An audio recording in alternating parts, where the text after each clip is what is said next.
ఒకటి ఆత్మీయ భరోసా అక్క. ఇందిరమ్మ ఆత్మీయ భరోసాలో 3 సమస్యలు ఉన్నాయి అక్క. ఒకటి ఏమైతుందంటే అక్క, గుంట భూమి ఉన్న ఇందిరమ్మ ఆత్మీయ భరోసా రాదు అని అన్నారు కదా, దానివల్ల కొద్దిగా నష్టం అవుతుంది. ఎస్సీ ఎస్టీ బీసీలకు ఏమైతుందంటే 5 గుంటలు 10 గుంటలు ఉంటుంది అక్క. 5 గుంటలు ఉంటే రైతు భరోసా కింద వాళ్ళకు 750 వానకాలం, 750 యాసంగి 1500 రూపాయలు వస్తుంది. ఆ 5 గుంటలు లేకపోతే 12,000 వస్తుంది. సో 10 గుంటలు ఉంటే 3,000 వస్తుంది, 20 గుంటలు ఉంటే 6,000 వస్తుంది.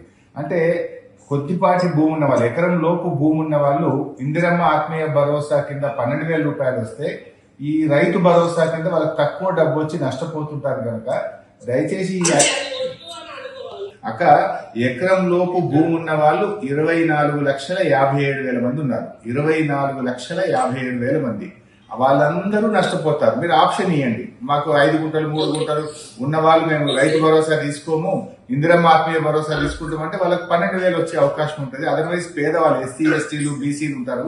ఇది ఒక్కటి మీరు కన్సిడర్ చేయాలనేది నా రిక్వెస్ట్. ఇందులో ఇంకొక ప్రాబ్లం ఉంది అక్క, ఇందిరమ్మ ఆత్మీయ భరోసాలో 60 ఏళ్ళు నిండగానే ఈజీఎస్ కార్డు తీసేస్తారు. అసలు ఈజీఎస్ కార్డుతో లింక్ పెట్టడం కొంచెం ఇబ్బంది ఏమో. 20 పని దినాలు అనేది పెట్టిండ్రు.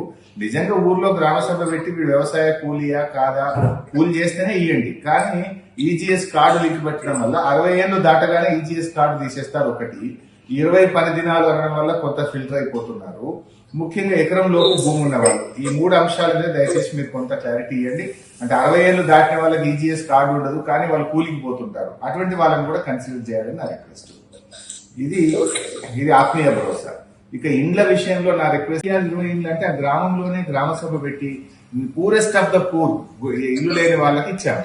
ఇప్పుడు మీరు అట్లా చేస్తారా, లేదు ఇన్ఛార్జ్ మంత్రిగా మీరు ఫైనల్ చేస్తారా అనేది ఒకటి కన్ఫ్యూజన్ ఉంది. అదొకటి క్లారిటీ ఇవ్వండి దయచేసి ఇండ్ల విషయంలో.